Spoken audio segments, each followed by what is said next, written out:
حرام است.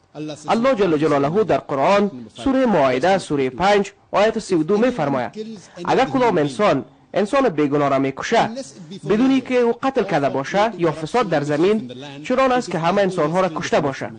قرآن می فرماید اگر کدام انسان بیگناه را میکشه، اگر مسلمان باشه یا کافر، اگر هندو باشه، یهود باشه یا مسلمان، چنان است که همه بشر را کشته باشه. و اگر کسی یک زندگی را نجات میده، این قسم است که تمام انسانیت نجات داده باشه. بنان در بمبگذاری لندن بیش از 15 انسان بیگناه کشته شده.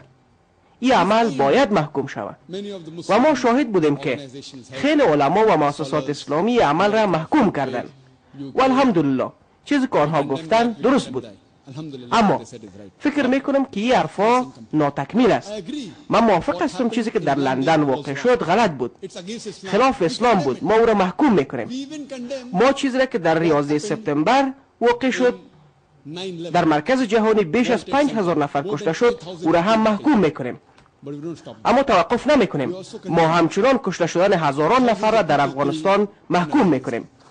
ما کشته شدن هزاران نفر را در عراق محکوم میکنیم. چرا دوبینگی؟ ما کشته شدن هزاران نفر را در گجرات هم محکوم میکنیم. چیزی که ما خود ساختیم. ما مسلمانان معذرت خواه شدیم. چرا بترسیم؟ چیزی که غلط است باید گفته شود که غلط است. چرا بترسیم؟ چرا دوبینگی؟ چیز واقعی است که ما نمیفهمیم که کارا را کی انجام داده. چیزی را که آیاره انجام داده، کی آنها را تروریست کاتولیکی گفته؟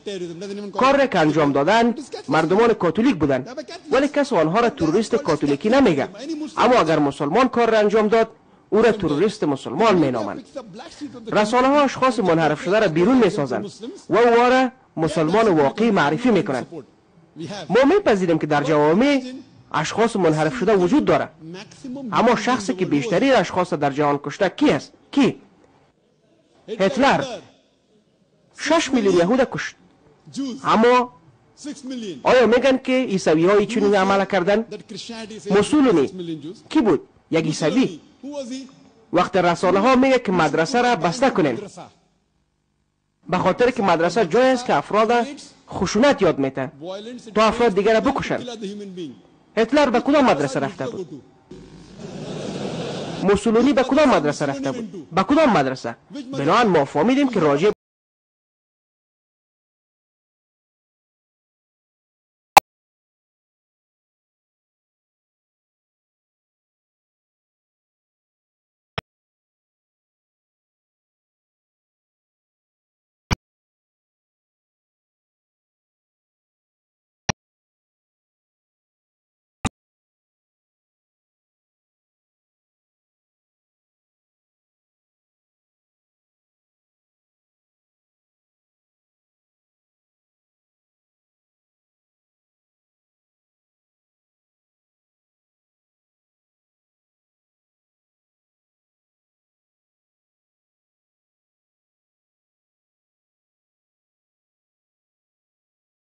تحلیل کنیم. نمیتونم نظر خود به گفته بی بی سی و سی ان رعایت کنم.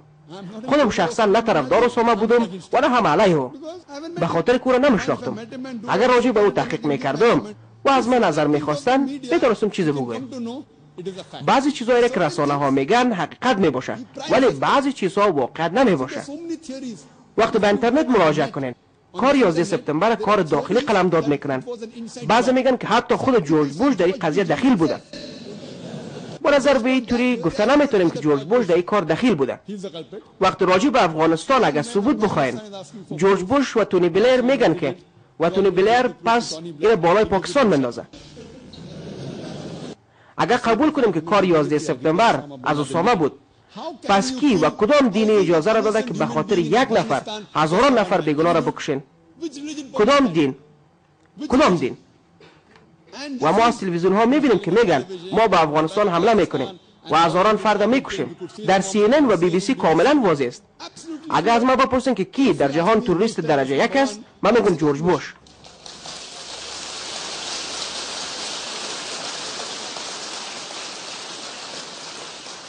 و در روزنامه های استرالیا در سرخط چاپ شده بود که ذاکر نایک خود مسلمان بنیادگرا خطاب میکنه و جورج بوش تروریست درجه یک قلمداد کرد در سرخط.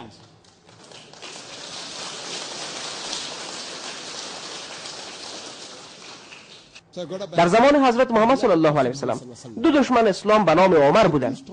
محمد صلی الله علیه وسلم به الله دعا میکنه که به یکی از این دو عمر هدایت نصیب کنه و حضرت عمر رضی الله تعالی عنه خلیفه دوم اسلام مسلمان شد و دعای ما است که خداوند به جورج بوش هدایت نصیب کنه.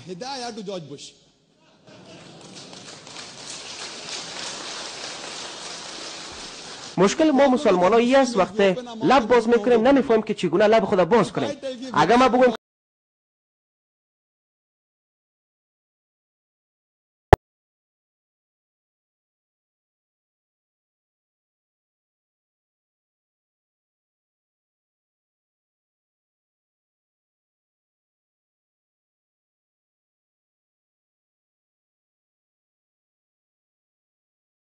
و لقب فاروق کسب کرد. فرض کنین فردا جورج بوش مسلمان شود، کار نیک است، چرا او را بکشیم؟ بنابراین به الله دعا میکنیم به او هدایت نصیب کنه و به تونی بلیر هم. و راجع به موضوع عراق که او را هم محکوم میکنیم.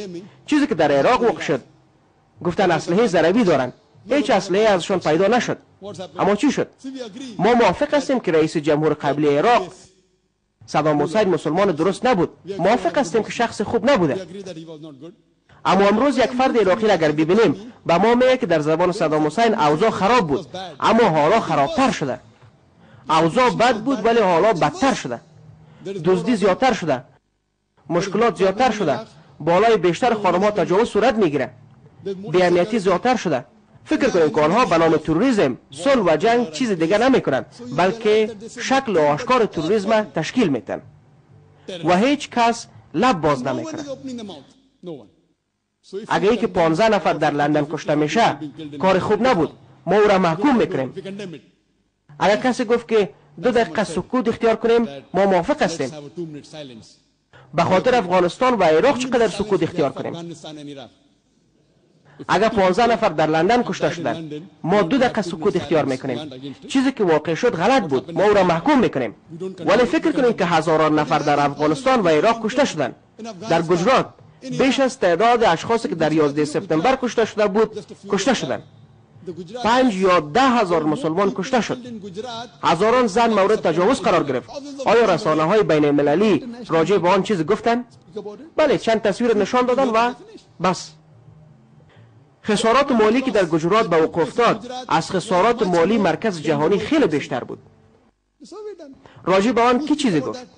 بنان اگر یک بریتانیایی یا اروپایی کشته شد، کدام فلسطینی، عراقی، افغانی اگر کشته شود، در اسلام زندگی تمام انسان ها یکسان می باشه بجز به تقوایشان.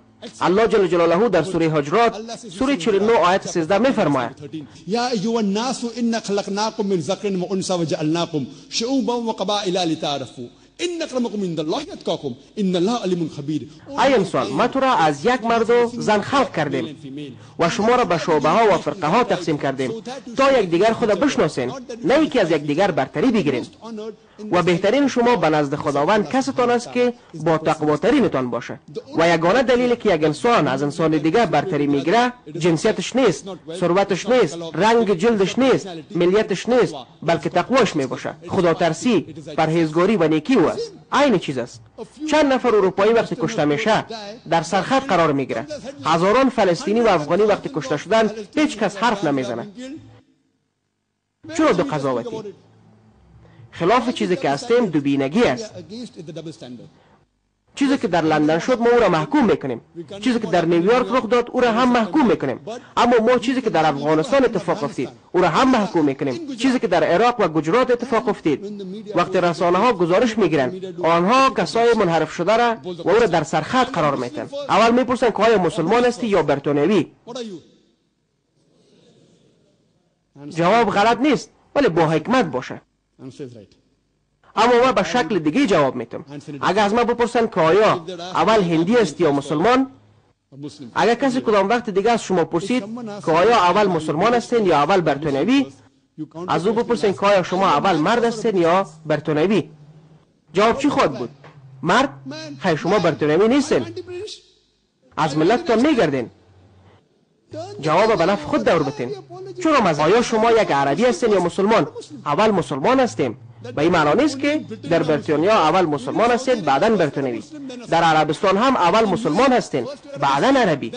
در دبی اول مسلمان هستین بعدا اماراتی. در کویت اول مسلمان هستین بعدا کویتی.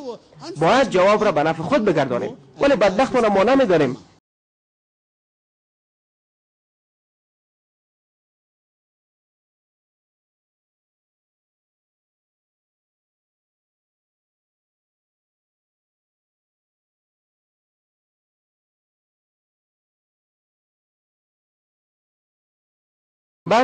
یک بررسی که در کانادا صورت